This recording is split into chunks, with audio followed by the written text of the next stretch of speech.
একজন সাহাবী বুন বোনাইকে ঘরের ভিতরে কোরআন পড়াচ্ছিলেন, কোরআন শোনাচ্ছিলেন। এমত অবস্থায় হযরত ওমর বুন বোনাইয়ের ঘরের দরওয়াজায় গিয়ে 11,000 ভোল্টেজ পাওয়ার দরওয়াজা খুলে দে। দরওয়াজা খুলে দেওয়া হলো। ঘরের ভিতরে প্রবেশ করেই 1 নাম্বার কথা হযরত ওমর জিজ্ঞাসা করছে বুন বোনাইকে, তোরা কি ইসলাম গ্রহণ করেছিস? আচ্ছা, ওই বীর পালোয়ান ওমরের সামনে দাঁড়িয়ে বলতে হবে হ্যাঁ আমরা ইসলাম গ্রহণ করেছি, এর জন্য পাকা ঈমানের প্রয়োজন না কাঁচা ঈমানের প্রয়োজন? বলুন। আচ্ছা, মনে করুন ওই জায়গায় হুজুরের বুন বোনাই না আমরা, আর ওমর আমাদের সামনে। এখন যদি আমাদের বলে হ্যাঁ তোরা কি ইসলাম গ্রহণ করেছিস, কি হ্যাঁ বলবো? মার খেয়ে মরবা?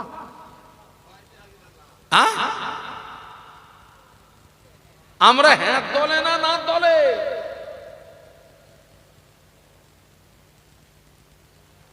বুন বোনাই একদম মুখের উপরে হ্যাঁ আমরা ইসলাম গ্রহণ করেছি। একটু মহব্বতে বলতে পারলেন না?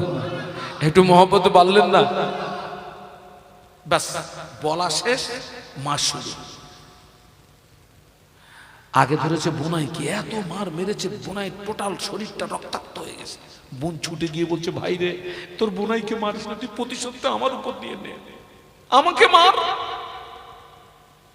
ও আমার মায়েরা, হযরত ওমর বোনাইকে ছেড়ে দিয়ে বোনকে মারতে শুরু করেছে। বোনের সমস্ত শরীর দিয়ে করে খুন গড়িয়ে যায়, চোখ দিয়ে টপ টপ করে পানি গড়িয়ে যায়। বোনের সমস্ত শরীর দিয়ে করে খুন গড়িয়ে যায়, চোখ দিয়ে টপ টপ করে পানি গড়িয়ে যায়। বাবাজি বুন ফাতেমা কেঁদে উঠে বলেছিলেন, ও ভাই ওমর, আমি যে তোর মায়ের পেটের বোন, আমার গায়ের রক্ত দেখে, আমার চোখের পানি দেখে তোর জানে কি দয়া লাগে না? তোর মনে কি ব্যথা লাগে না? আমি যে তোর মায়ের পেটের বোন, আমার গায়ের রক্ত দেখে, আমার চোখের পানি দেখে তোর জানে কি দয়া লাগে না, মায়া লাগে না? মেরো না ভাই, মেরো না ভাই, মেরো না ভাই, মেরো না ভাই। একদিকে বিশ্ব নবীর দোয়া, অপরদিকে বুন ফাতেমার গায়ের রক্ত আর চোখের পানি। আল্লাহ পাক ওমরের কলিজায় দয়া মায়া পয়দা করে দিয়েছে। একটু জোরে বলেন না। একদিকে কার দোয়া না, সেই নবী দোয়া করেছিলেন, হয় আবু জাহাল আর নইলে একদিকে নবীর দোয়া, অপরদিকে বুন ফাতেমার গায়ের রক্ত আর চোখের পানি। হযরত ওমরের কলিজায় দয়া মায়া পয়দা হলো। ঘরে যখন দরজা এসেছিল, ভোল্টেজ কত বলেছিলাম? এবার একেবারে লো ভোল্টেজ। বুনডে ঘরের ভিতরে কি পড়ছিলি আমাকে একটু দেখাবি? একদম লো ভোল্টেজ। বুন বুঝতে পেরেছে আমার ভাইয়ের উপরে আল্লাহর রহমত নাজিল হয়েছে। বুন এতটা মার খাওয়ার পরে বলছে তুই নাপাক। কোরআনের বৈশিষ্ট্য হলো লা ইয়ামাসসুহু ইল্লাল মুতাহহারুন, পবিত্রতা ব্যতীত কোরআন স্পর্শ করা তুই নাপাক। ওমর রাদিয়াল্লাহু আনহু গোসল করলেন। উনি শিক্ষিত মানুষ, কোরআন শরীফের সূরা তোহার অংশটা হুজুরের হাতে যখন তুলে দাও, হযরত ওমর আল্লাহর কোরআনের দিকে তাকিয়ে চোখ দিয়ে দাঁতার করে পানি গড়িয়ে যায়, চোখ দিয়ে দাঁতার করে পানি গড়িয়ে যায়। কাঁদতে কাঁদতে বলেছিলেন, ও বোন ফাতেমা, এ তো পৃথিবীর মানুষের রচিত নয়, এ যে স্রষ্টারই কালাম, আজিমুশ শান কালাম। ও বোন ফাতেমা, এ এ তো পৃথিবীর মানুষের রচিত নয়, এ যে স্রষ্টারই কালাম, আজিমুশ শান কালাম। তলোয়ার বাবাজি ওমর রাদিয়াল্লাহু আনহু বুনবুনায়ের বাড়ি থেকে বেরিয়ে আল্লাহ নবীর দরবারের দিকে রওনা হলেন। সাহাবীরা নবীকে ঘিরে দাঁড়িয়ে আছেন, সাহাবীরা নবীকে ঘিরে দাঁড়িয়ে বীর পালোয়ান ওমর আসছে। নবী সাহাবীরা আল্লাহ নবীকে বলেছিলেন, ইয়া রাসূলুল্লাহ হাবিবাল্লাহ, হুজুর আপনি সাবধান হয়ে যান, আপনার জানের দুশমন ওমর আসছে, আপনাকে জানে মেরে দেবে, আপনাকে প্রাণে মেরে দেবে। আল্লাহ নবী বলেছিলেন, ও আমার সাহাবীরা, তোমরা দেখছো ওমর ছুটছে আমাকে মারবে, তাই আমি আল্লাহ নবী দেখতে পাচ্ছি না, না ওমর ছুটছে আমার হাতে হাত দিয়ে ঈমানের কলেমা পড়বে, তাই।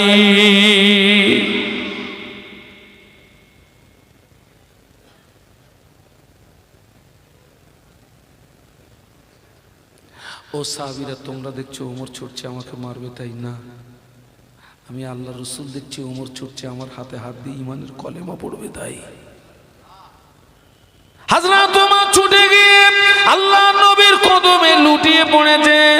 ইয়া রাসূলুল্লাহ, ইয়া হাবিবাল্লাহ, হুজুর আমি অন্যায় করেছি, হুজুর আমি ভুল করেছি, আপনি আমাকে মাফ করে দিন, আর আপনার পবিত্র হাতে আমার নাপাক হাতটা লাগিয়ে একবার ঈমানের কলেমা পড়িয়ে দিন। আল্লাহ নবীর হাতে হাত দিয়ে পড়ে নিলেন, আশহাদু আল্লা ইলাহা ইল্লাল্লাহু ওয়া আশহাদু আন্না মুহাম্মাদান আবদুহু ওয়া রাসূলুহু। আল্লাহ পাক বিশ্ব নবীর দুশমন ওমরকে আল্লাহ পাক নবীর বন্ধু বানিয়ে দিলেন।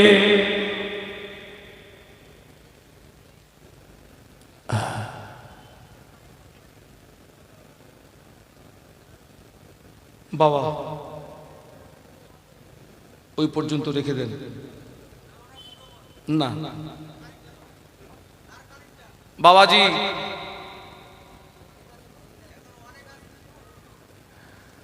তাহলে আমি আপনাদেরকে যে কথা বোঝাচ্ছিলাম, বিশ্বনবী কাঁধ দেওয়ার দায়িত্ব পালন করছেন, আল্লাহ দেওয়া। এই এত বিপদ মুসিবত ঘাত প্রতিঘাত আসার পরেও তিনি কি বিগড়ে গেছিলেন? তিনি কি দমে গেছিলেন? আজকে আমাদের অবস্থা এরকম কেন বলুন তো?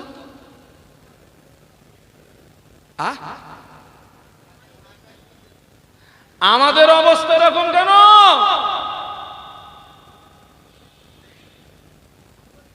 মাহফিল তো প্রচুর হচ্ছে, এখনো 26 সাল পড়িনি, এখনো 25 সাল চলছে। 28 সালের জন্য আমাদেরকে এখন লাইন দিচ্ছে। 28 সাল কোন সাল? হুজুর 28 সালের অমুক ডেট ফাঁকা আছে হুজুর। আমি বলি, খোকা আমি এখন অত বড় হুজুর হইনি, আল্লাহ হায়াতে রাখলে কাছাকাছি খবর নিস। কোথায় 28 সাল?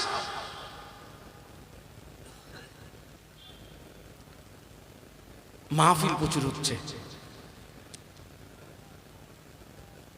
কিন্তু আমরা কোরআনের আমল থেকে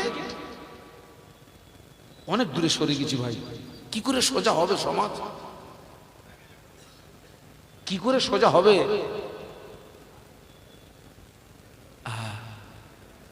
বিশ্বনবীর আদর্শ যেন আমার ভিতরে থাকে। আল্লাহ কোরআন শরীফের ভিতরে বললেন, লাকাদ কানা লাকুম ফি রাসূলিল্লাহি উসওয়াতুন হাসানা। একটু সুবহানাল্লাহ বলবেন না? আপনাদের কি কষ্ট হচ্ছে নাকি? একটু মহব্বতে বলুন না সুবহানাল্লাহ। আল্লাহ বললেন, আমি আমার হাবিব নবী মুহাম্মদ সাল্লাল্লাহু আলাইহি ওয়াসাল্লামকে তোমাদের কাছে উত্তম আদর্শের নমুনা করে পাঠিয়েছি। একটু বলুন। এই কলেমা প্রচার করতে গিয়ে, এই সত্য দাওয়াত দিতে গিয়ে, ইসলামের দাওয়াত দিতে গিয়ে, দ্বীনের দাওয়াত দিতে গিয়ে যারা ন্যায়ের পক্ষে হকের পক্ষে ছিলেন, তাদেরকেও কিন্তু ওই মারমুখী পরিবেশের সম্মুখীন হতে হয়েছে না হয়নি? বলুন বলুন। হয়নি বাবা। এই দেখেন আমি আপনাকে প্রমাণ দিয়ে দিচ্ছি। চলুন একটু মদিনা থেকে ঘুরে আসি। দরুদ শরীফ আল্লাহুম্মা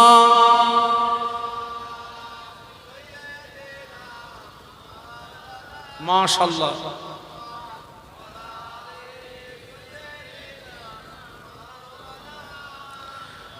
मेरे आंखों के पुतली में जलवा मोहम्मद का सल्लम, मेरे दिल के आईने में नक्शा है मोहम्मद का सल्लम। कोई जन्नत में जाएगा, कोई दोज़ख में पहुंचेगा, मदीने की तरफ दौड़ा दीवाना मोहम्मद का। अल्लाहुम्मा पढ़ो बाबा, जबान खुले।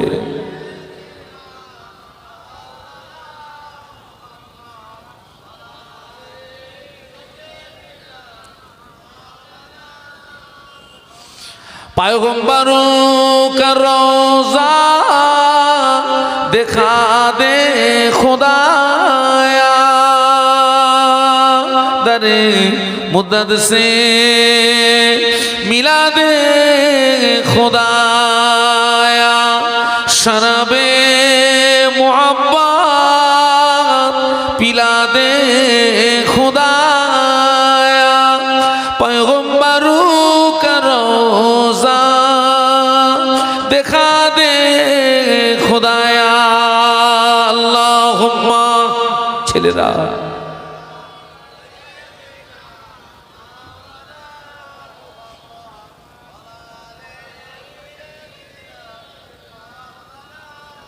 माशाल्लाह একটু কলেমার জিকির লা ইলাহা ইল্লাল্লাহ, জবান খুলে জবান খুলে। লা ইলাহা ইল্লাল্লাহ মুহাম্মাদুর রাসূলুল্লাহ, বলো লা ইলাহা ইল্লাল্লাহ।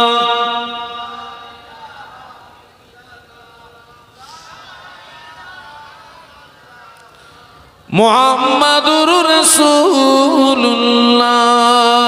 আল্লাহুম্মা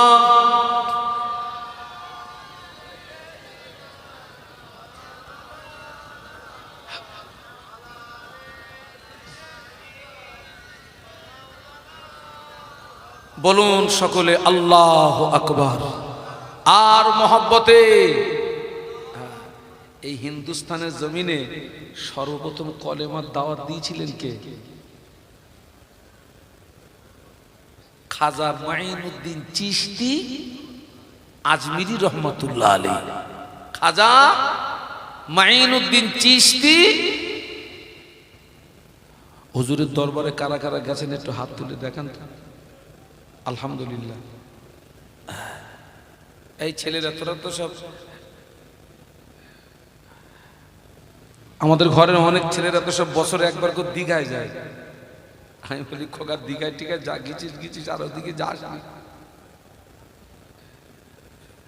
পারলে আল্লাহর ওলিদের মাজার জিয়ারাতে একটু যাও। খাজা মাইনুদ্দিন চিশতি রহমাতুল্লাহ আলাইহি হুজুরের মাজারে যাও। আপনার দিল্লিতে কে শুয়ে আছেন? নিজামুদ্দিন আউলিয়া, যাও হুজুরের মাজারটা জিয়ারত করে এসো। যাও না কুতুবউদ্দিন কাকি রহমাতুল্লাহ মাজারটা জিয়ারত করে এসো।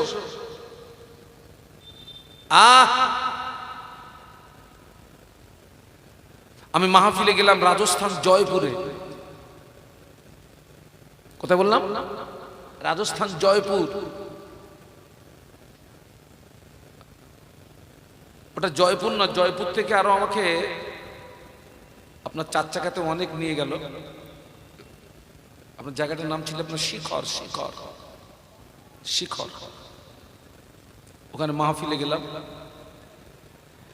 কমিটির ছেলেরা আমাকে নিয়ে গেল, বলছে হুজুর আপনাকে নিয়ে একটু জিয়ারাতে যাব, হুজুরের খাজা আজমিরি হুজুরের মাজারে যাব, একটু জিয়ারাতে যাব।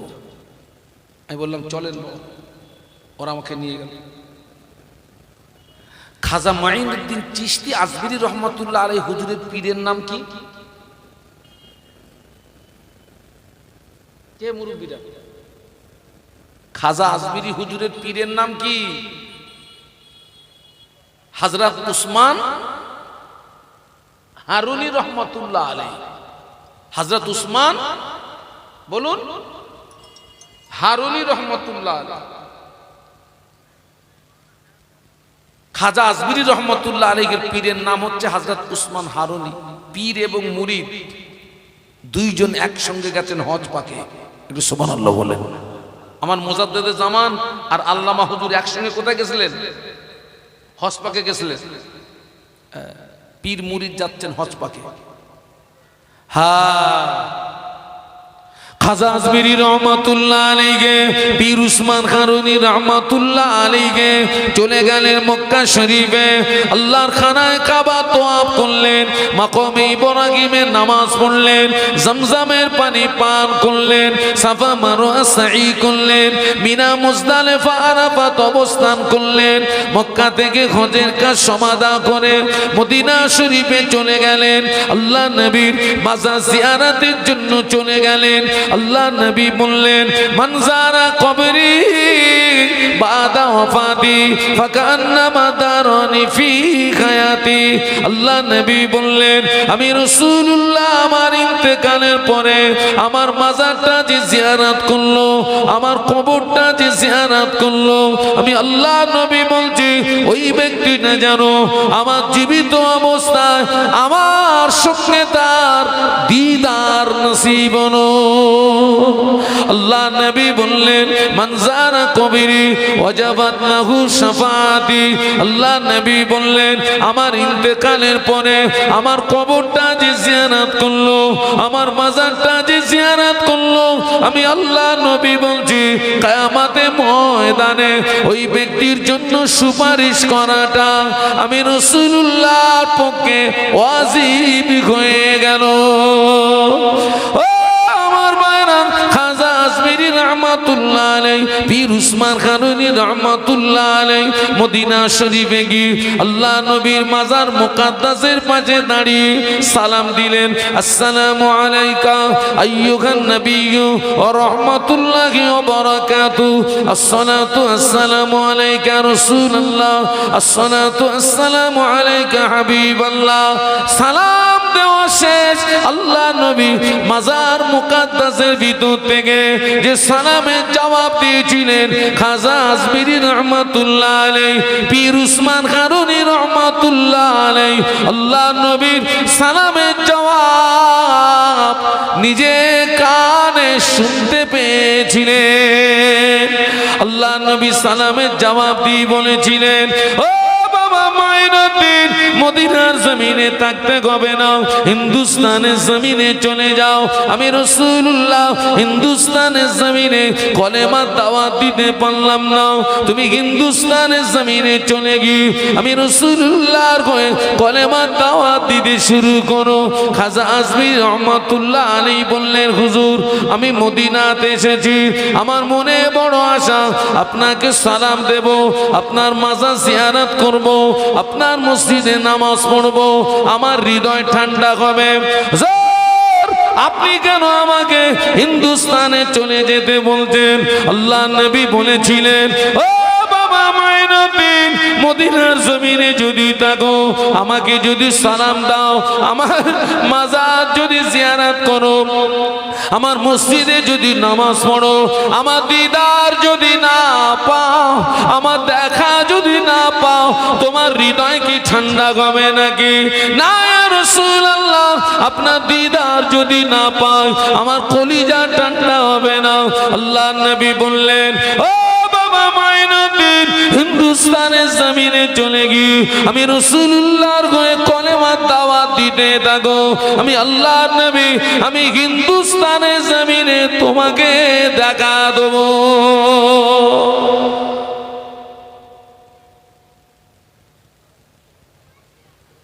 নবীর মাথা কাটতে গেছিলেন কিসের জন্য?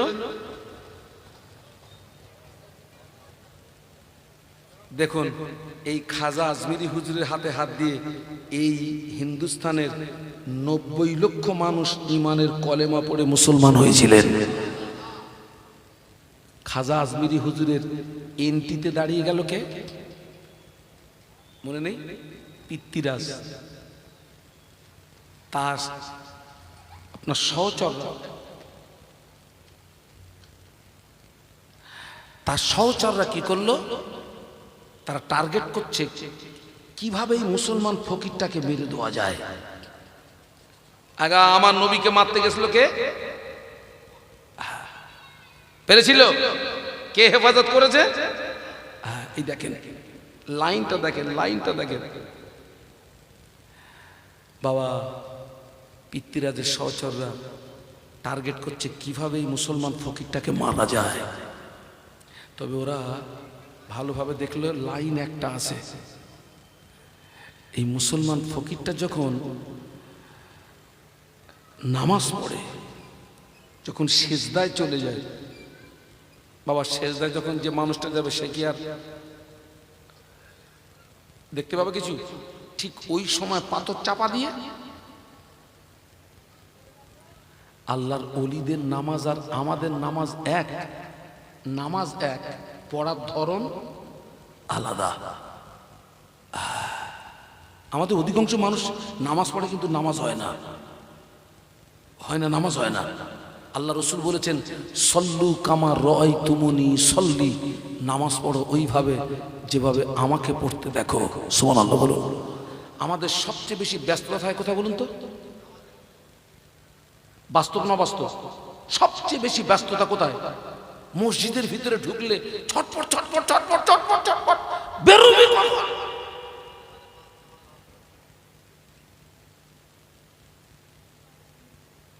আল্লাহ খাজা আজমিরি রহমাতুল্লাহ আলাইহি পাহাড়ের নিচে আল্লাহ পাকের নামাজে মশগুল।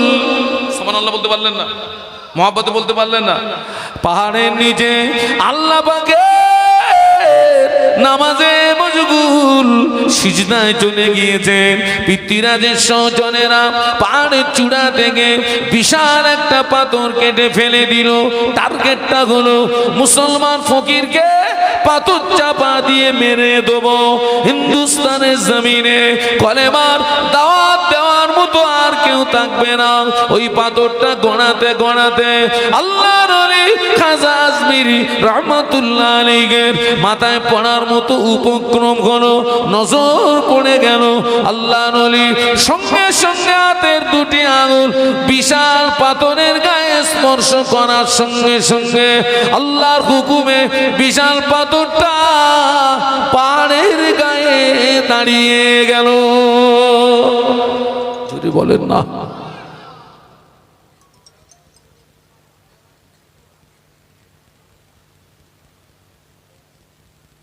হ্যাঁ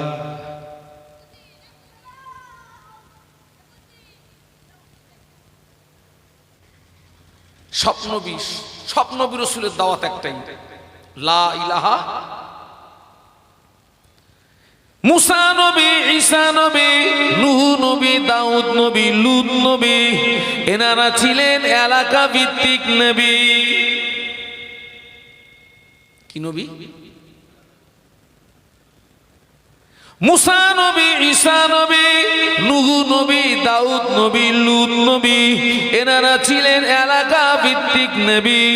কিন্তু আমাদের নবী এলাকা ভিত্তিক নবী নন, আমাদের নবী গোত্র ভিত্তিক নবী নন, আমাদের নবী ব্যক্তি বিশেষ নবী নন।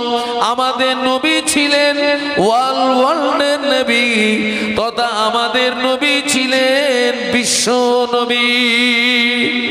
আমাদের নবী শুধু মানবের নবী নন, আমাদের নবী মানবের নবী, দানবের নবী, গাছের নবী, মাছের নবী। শুধু তাই নয়, জমিনের পাথরগুলো পর্যন্ত আমাদের নবীকে দেখে সালাম জানাতো। সুবহানাল্লাহ। এই জমিনের পাথরগুলো পর্যন্ত আমাদের নবীকে দেখে সালাম জানাতো।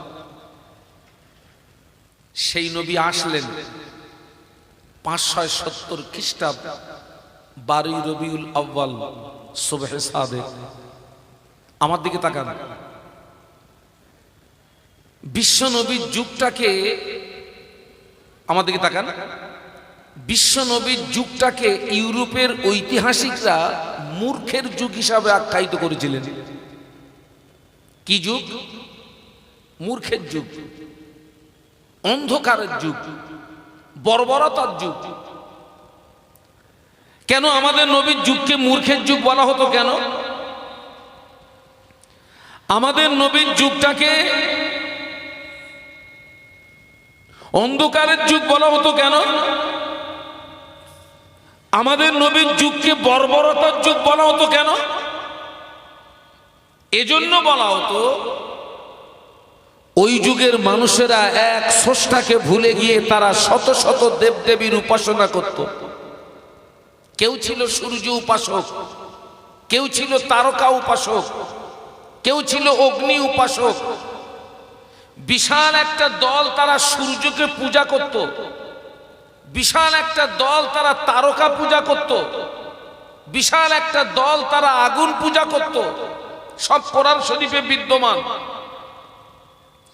যে যুগের মানুষেরা সুদ, ঘুষ, মদ, তাড়ি, জেনা, ব্যভিচারী, মারামারি, কাটাকাটি, হিংসা, বিদ্বেষ যার ভিতরে ডুবেছিল, এবং মক্কার অধিকাংশ কাফেররা তারা তাদের জীবিত কন্যা সন্তানগুলোকে নিজে হাতে পুঁতে দিত। আল্লাহ কোরআনে বলেছেন, বিআইয়ি যামবিন কুতিলাত, কোন অপরাধে এদেরকে মারলি। ঠিক এইরকম করুণ পরিস্থিতিতে আল্লাহ পাঠাচ্ছেন আমাদের নবীকে, মুহাম্মাদুর রাসূলুল্লাহ সাল্লাল্লাহু আলাইহি ওয়াসাল্লাম। আল্লাহর নবী আসলেন, মায়ের গর্ভে আব্বাকে হারালেন, 6 বছর বয়সে মাকে হারালেন, 8 বছর বয়সে দাদুকে হারালেন। একটা বাচ্চা সবচেয়ে বেশি যাদের কাছে আদর যত্ন পান, আব্বা, মা আর কে? দাদু।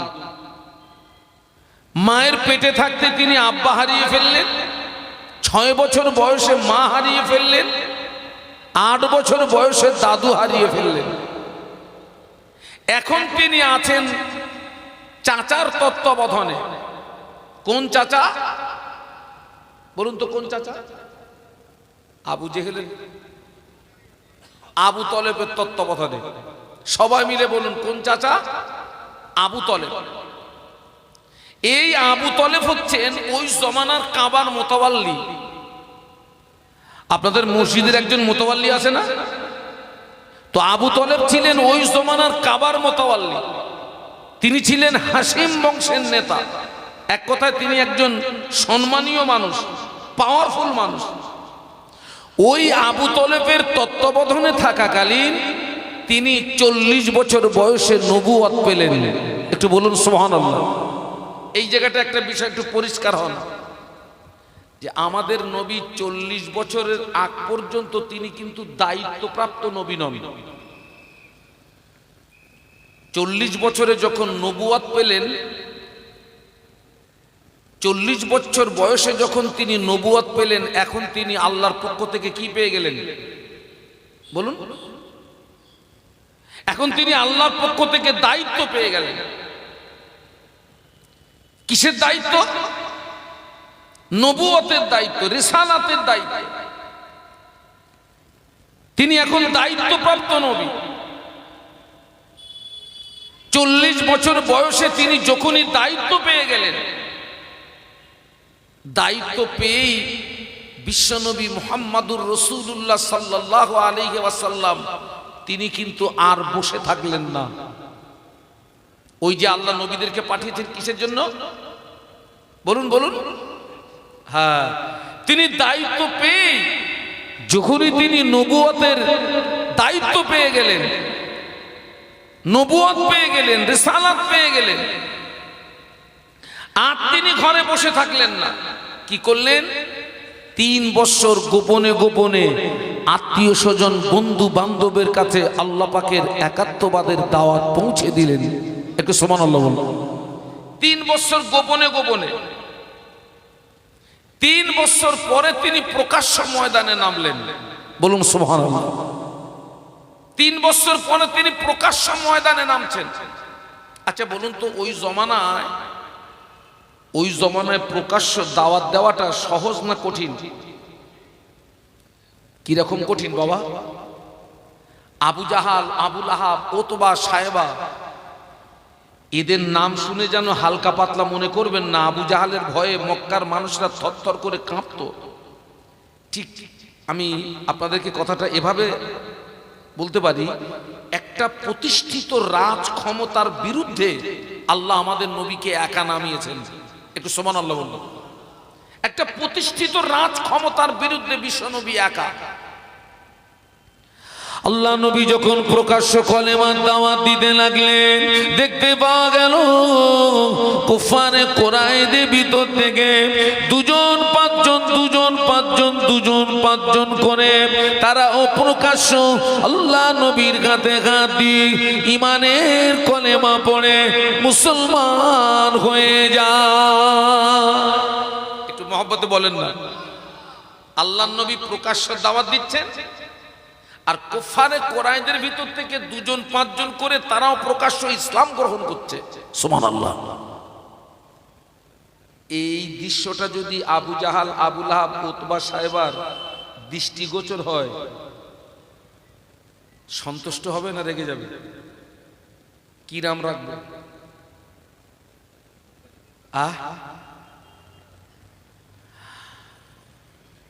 এই দৃশ্য যখন ওদের দৃষ্টিগোচর হলো, আবু জাহাল, আবু লাহাব, উতবা, সায়বা, ওদের গাত্রদাহ শুরু হয়ে গেল যে মুহাম্মদ সাল্লাল্লাহু আলাইহি ওয়াসাল্লাম যেভাবে নতুন ধর্ম প্রচার করছে, আর আমাদের দলীয় মানুষ যেভাবে মুহাম্মাদের দলে আশ্রয় নিচ্ছে, আমরা যদি মুহাম্মদ সাল্লাল্লাহু আলাইহি ওয়াসাল্লামের এই কাজের গতিটাকে না রুখি, তো ভবিষ্যতে এমন একটা দিন আসবে যেদিন আমাদের আর কোনো অস্তিত্ব থাকবে না। অতএব যে কোনোভাবে, যে কোনো প্রসেসে মুহাম্মদ সাল্লাল্লাহু আলাইহি ওয়াসাল্লামের এই কাজের গতিটাকে বন্ধ করতে হবে। ও ছেলেরা, মুরব্বীরা, আজকের দিন পেয়েছি, ইসলাম পেয়েছি, কোরআন পেয়েছি, হাদিস পেয়েছি, মসজিদ পেয়েছি, মাদ্রাসা পেয়েছি, মাহফিলে ওয়াজ পেয়েছি, এটা কি আমরা কি সহজে পেয়েছি বাবা?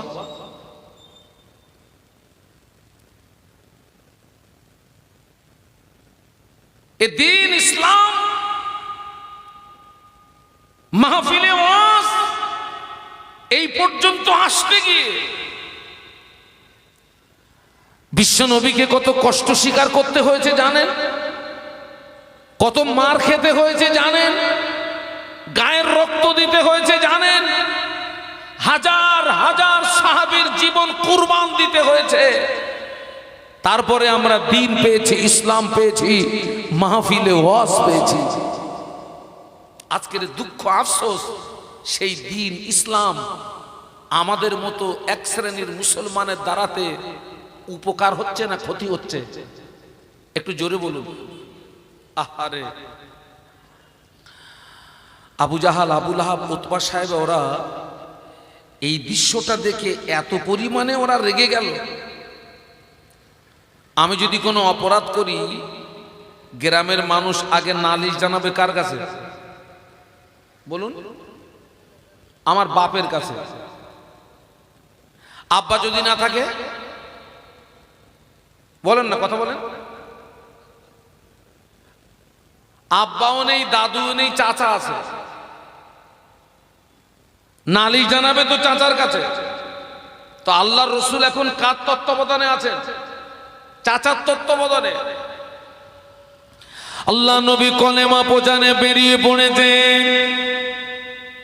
ও আমার মায়েরা, আবু জাহাল, আবু আবু লাহাব, উতবা, শায়বা ওরা সবাই মিলে আবু তলেবের কাছে চলে আসলো। আবু তলেবের কাছে গিয়ে বলল, ও আবু তলেব, তুমি তোমার ভাইপোকে বলো না, তোমার ভাইপো যদি মক্কার নেতা হতে যায় আমরা তাকে নেতা বানিয়ে দেবো। তোমার ভাইপো যদি মক্কার সবচেয়ে বড় ধনী হতে যায় আমরা তাকে ধনী বানিয়ে দেবো। তোমার ভাইপো যদি মক্কার সবচেয়ে সুন্দরী নারী পেতে যায় ওটাও দিয়ে দেবো। তবে আমাদের দাবিগুলো একটা, কলেমা প্রচারটা যেন না করে। বাবা কথা বুঝতে পারছেন না? নেতা হতে চাইলে নেতা বানিয়ে দেবো, ধনী হতে চাইলে ধনী বানিয়ে দেবো, সুন্দরী নারী চাইলে ওটাও দিয়ে দেবো, কিন্তু আমাদের দাবি একটা, ওই নতুন ধর্ম প্রচারটা ওইটা বন্ধ করতে হবে, সব দিয়ে দেবো। আমার দিকে তাকান, আল্লাহ নবী কার দেওয়ার দায়িত্ব পালন করছেন? আল্লাহ দেওয়া। আর সেই দায়িত্ব থেকে নবীকে এড়িয়ে রাখার জন্য অফার দিচ্ছে তিনটে। বর্তমান দুনিয়াও কিন্তু ওই তিনটে বিষয়ের উপরে চলছে, একটু লক্ষ্য করুন। সারা পৃথিবী চলছে ওই তিনটে বিষয়ের উপরে। আজকে তামাম পৃথিবীর জমিনে মারামারি, কাটাকাটি, হিংসা, বিদ্বেষ, খুনোখুনি কিসের জন্য? আমি নেতা হব, আমি ধনী হব, আর রাত্রে যদি একটা সুন্দরী নারী পাই তো আবার কি চাই? এখন তো নারীর যুগ। ঠিক সেই তিনটে টোপ দিল। ওরা আবু তলেবকে বলছে, আবু তলেব, তোমার ভাইপো আমাদের দেওয়া দাবি মেনে নিয়ে ওই নতুন ধর্ম প্রচার বন্ধ করে তো ভালো, যদি না করে তো আমরা তোমাকে হুঁশিয়ারি দিচ্ছি, আজকের থেকে তুমি তোমার ভাইপোকে আর আশ্রয় দিতে পারবে না। এর পরেও যদি তুমি তোমার ভাইপোকে আশ্রয় দাও আমরা তোমার বিরুদ্ধে যুদ্ধ ঘোষণা করব। আবু তলেব এখন উভয় সংকটে, বিশ্ব নবীকে জায়গা দিয়ে আশ্রয় দিয়ে উভয় সংকটে। আবু তলেব কাবার মোতাওয়াল্লি ঠিকই, হাসিম বংশের নেতা ঠিকই, কিন্তু সমাজ বলে একটা কথা আছে বাবা, ভয় লাগবে না? লাগবে না? সমাজ বলে একটা কথা আছে। ওরা আবু তলেবকে হুইপ জারি করে বাড়িতে গিয়ে অঙ্ক কষছে, আবু তলেবকে যা বলে এসেছি সিদ্ধান্ত একটা নিতে হবে। আল্লাহ নবী কলেমা প্রচার করে বাড়ি ফিরলেন। আবু তলেব আমার নবীকে একটি নির্জন কক্ষে ডেকে নিয়ে বললেন, বাবা মুহাম্মদ, তোমার জন্য খুশির সংবাদ। আল্লাহ নবী মনে করলেন কোন কাফের মনে হয় ইসলাম গ্রহণ করেছে। ও আমার ভাইরা, একটা কাফের যদি ইসলাম গ্রহণ করে আল্লাহ নবীর বুকটা যেন 50 হাতের মতো লম্বা হয়ে যেত। মহব্বতে বলেন না। একজন ব্যক্তি ইসলাম গ্রহণ করলে নবীর মনটা আনন্দে ভরে উঠত। একজন। আল্লাহ রসুল বললেন, চাচা যান, কি খুশির সংবাদ। ও বাবা মুহাম্মদ, মক্কার বিশিষ্ট ব্যক্তিরা আমায় বলে গেল, তুমি যদি মক্কার নেতা হতে চাও তারা তোমায় নেতা বানিয়ে দেবে, ধনী হতে চাইলে ধনী বানিয়ে দেবে, সুন্দরী নারী চাইলে নারী দেবে, তবে শর্ত হলো বাবা, কলেমা প্রচারটা করা যাবে না, যাবে না, যাবে না, যাবে না, যাবে না। আল্লাহ নবী বলেছিলেন, ও চাচা যান, আপনি ওদেরকে বলে দেন, যদি ওদের দাঁড়াতে সম্ভব নয়, ওরা যদি আমার এক হাতে আসমানের চাঁদ এনে দেয়, অপর হাতে যদি আসমানের সূর্য এনে দেয়, এক হাতে আসমানের চাঁদ, অপর হাতে যদি আসমানের সূর্য এনে দেয়, তথাপিও মুহাম্মদ আল্লাহর দেওয়া দায়িত্ব কলেমা প্রচারটা বন্ধ করতে পারবে না। আর একটু জোরে বলেন না।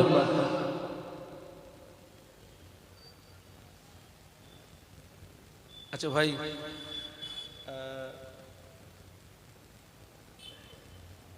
আমরা নবীকে ভালোবাসি।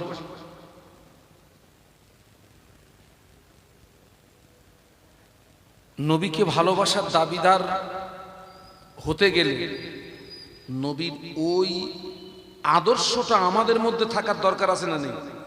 আছে না? আচ্ছা এই আদর্শটা কটা মানুষের মধ্যে আছে বলুন তো?